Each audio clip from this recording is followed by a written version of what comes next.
Hello friends, शुरू करते हैं आज की हमारी कहानी आज़ादी भाग 3। इसी के साथ अगर कहानी पसंद आती है तो वीडियो को लाइक करें और मेरे चैनल ढेर सारी कहानियां को सब्सक्राइब कर लें। अभी तक हमने पढ़ा कि पायल अपने अतीत के बारे में देव को बताती है।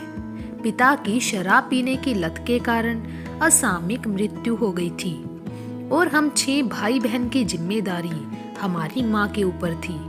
माँ ने दिन रात एक करके हम 6 भाई बहनों का भरण पोषण किया, लेकिन दिन रात की मेहनत और जिम्मेदारी ने माँ को अंदर ही अंदर से कमजोर बना दिया था। अब माँ बीमार रहने लगी थी। जिन घरों में माँ काम करती थी, अब उन सब घरों में काम करना माँ के लिए संभव नहीं था।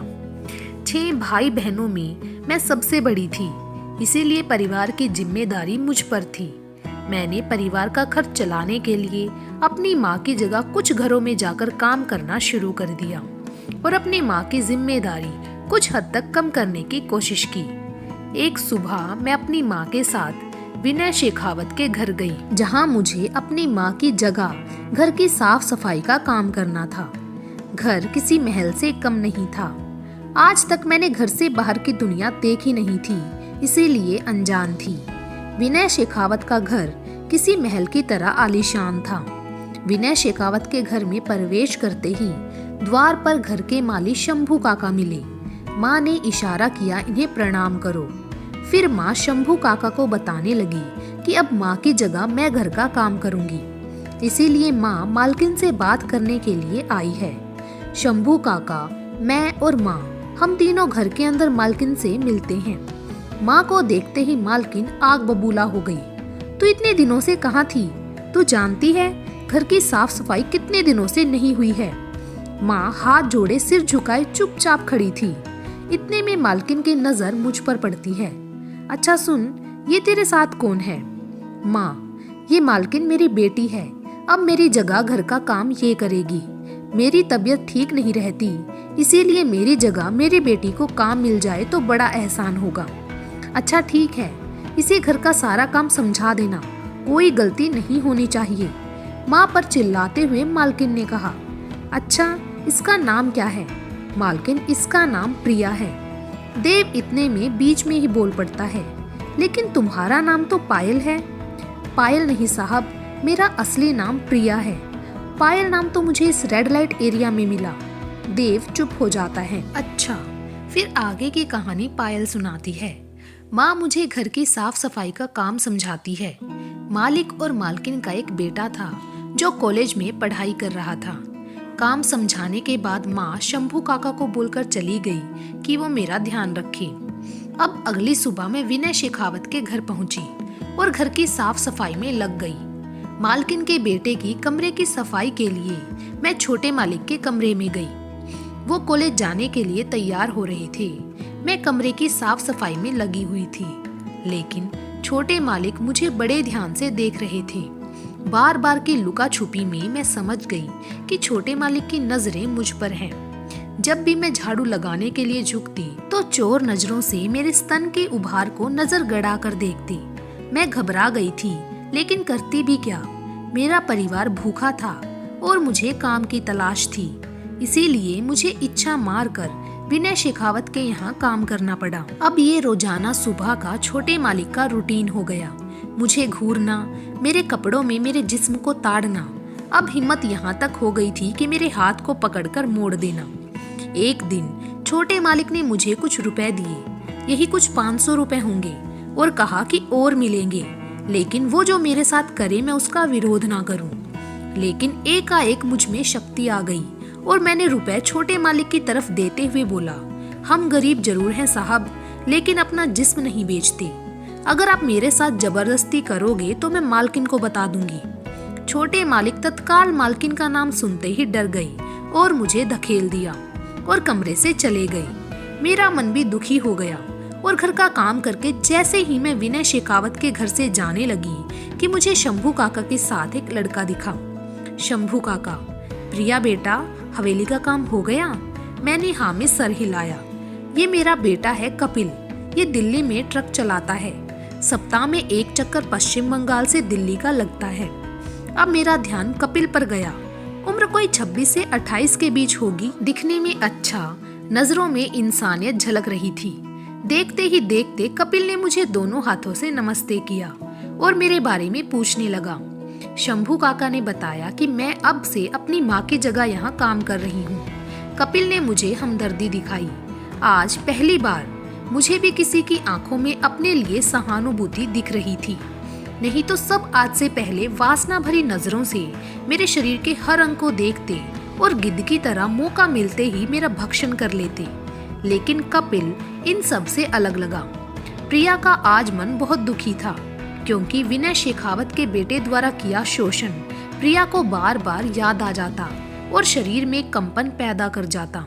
लेकिन शंभू काका के बेटे कपिल द्वारा प्रिया को दिया गया सम्मान प्रिया के दिल में कहीं ना कहीं एक विश्वास, एक प्रेम के अंकुर को जन्म दे रहा था कि समाज में अच्छे लोग भी हैं जो स्त्री को विषय भोग की वस्तु मात्र नहीं समझते, उनका आदर सम्मान भी करते हैं। यही प्रिया की जिंदगी की सबसे बड़ी भूल थी जो उसे इस नर्क में ले आई।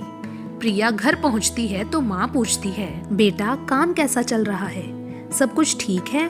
तू तो जानती है मेरी तबीयत ठीक नहीं रहती और इतने बड़े परिवार का घर कर चलना कितना मुश्किल है। प्रिया बनावटी चेहरे पर मुस्कान के साथ बोलती है, माँ तू चिंता मत कर, मालिक और मालकिन बहुत अच्छी हैं। शंभू काका भी मेरा बहुत ख्याल रखते हैं, मैं बहुत खुश हूँ। प्रिया अगली सुबह विनय शेखावत के घर पहुंचकर घर की साफ सफाई करती है। शाम को जब प्रिया का घर जाने का समय होता है तो शंभू काका के बेटे कपिल से प्रिया की मुलाकात होती है। प्रिया को शंभू काका बताते हैं इस बार कपिल लंबी छुट्टी पर गांव आया है। कपिल हल्की मुस्कान के साथ प्रिया से हालचाल पूछता है और अपनी बाइक पर बैठाकर प्रिया को उसके घर पर छोड़ता है। इस दौरान कपिल पूरी कोशिश करता है कि प्रिया के साथ हमदर्दी जता सके। अब ये रोजाना का रूटीन बन गया था। प्रिया और कपिल दोनों को एक दूसरे का साथ पसंद आने लगा और कपिल को प्रिया की माली हालत का अंदाजा हो गया। परिवार में 6 भाई बहन और बीमार माँ की जिम्मेदारी प्रिया के कंधे पर थी। विनय शेखावत के घर काम करके घर चलाना प्रिया के लिए संभव नहीं था। इसी का फायदा उठाकर कपिल ने प्रिया को अपने प्रेम जाल में फंसाया और उसे शादी का झांसा देकर दिल्ली में काम दिलाने के नाम पर प्रिया का शारीरिक शोषण किया। प्रिया एक दिन विनय शेखावत के घर काम खत्म करके अपने घर जा रही थी कि अचानक बाइक लेकर कपिल प्रिया के सामने आ जाता है और उसे बाइक पर बैठाकर घर की जगह कहीं और ले जाता है। प्रिया, ये क्या कपिल, तुम मुझे कहाँ ले जा रहे हो? कपिल, यार तुम मुझसे प्यार करती हो ना, तो डरो मत, आज हम डिनर के लिए होटल जा रहे हैं। प्रिया, लेकिन मुझे नहीं जाना है कहीं होटल में। यार हमारी बात नहीं हो पाती, इसीलिए तुमसे दिल्ली में काम के सिलसिले में बात भी हो जाएगी और आज मेरा जन्मदिन भी है, इसीलिए आज तुम्हारे साथ डिनर भी हो जाएगा। प्रिया दिल्ली में काम और कपिल के जन्मदिन के चक्कर में आकर होटल में चलने के लिए तैयार हो जाती है। दोनों होटल में पहुंचते हैं। प्रिया के लिए होटल में जाना जिंदगी में पहली बार था, लेकिन कपिल साथ था तो प्रिया को थोड़ी हिम्मत मिली, क्योंकि प्रिया भी कपिल को कहीं ना कहीं प्रेम करने लगी थी। दोनों होटल के कमरे में पहुंचते हैं। होटल का कमरा बहुत आलीशान था। डबल बेड पर गद्दा बिल्कुल सॉफ्ट था। कमरे में एसी चल रहा था, जिसके कारण प्रिया को ठंड महसूस होने लगी। कपिल इतने में प्रिया का हाथ पकड़कर अपने प्यार का इजहार करता है। प्रिया शर्म से लाल हो जाती है और सिर नीचे किए हुए कपिल के झूठे वादों को सुनती है। कपिल इतने में प्रिया के माथे पर एक चुंबन करता है, जिसका विरोध प्रिया करती है, लेकिन अपने प्यार का वास्ता देकर कपिल प्रिया को मजबूर कर देता है। प्रिया को कभी कपिल माथे पर, कभी गर्दन पर चुंबन करता है। इस स्पर्श से प्रिया अपने आप को असहज महसूस करती है, लेकिन अपने आप को कपिल के आगे बेबस महसूस करती है। शायद आज कपिल प्लान बनाकर प्रिया को अपने साथ होटल लेकर आया था।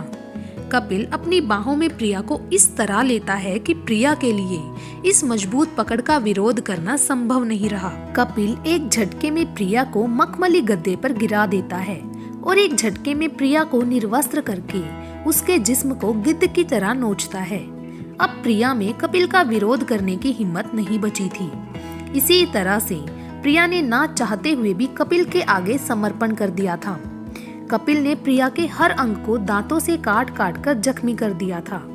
जब कपिल की विषय वासना की आग ठंडी हो गई तो प्रिया को कपिल की पकड़ से मुक्ति मिली। डबल बेड की चादर इस कदर सिलबट्टे में बदल चुकी थी कि कोई भी प्रिया की स्थिति को समझ सकता था कि प्रिया ने आज कितना दर्द झेला होगा। प्रिया से खड़ा होना मुश्किल हो रहा था।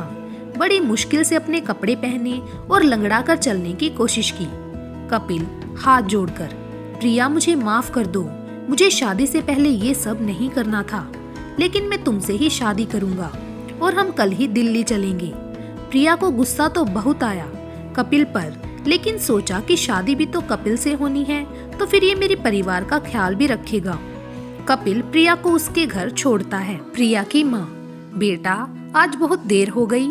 माँ मुझे कल दिल्ली जाना है, वहाँ मेरे काम की बात हो गई है।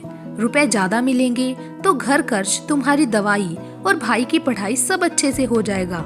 माँ मजबूरी में हाँ कर देती है। प्रिया के मन में आज का कपिल द्वारा किया गया शोषण रात भर चलता है। अगले दिन माँ से विदा लेकर प्रिया दिल्ली के लिए रवाना होती है। हावड़ा स्टेशन पर कपिल मिलता है। अगले भाग में जरूर पढ़िएगा ट्रेन में हावड़ा से दिल्ली तक का सफर और दिल्ली के रेड लाइट एरिया में प्रिया का पहुंचना।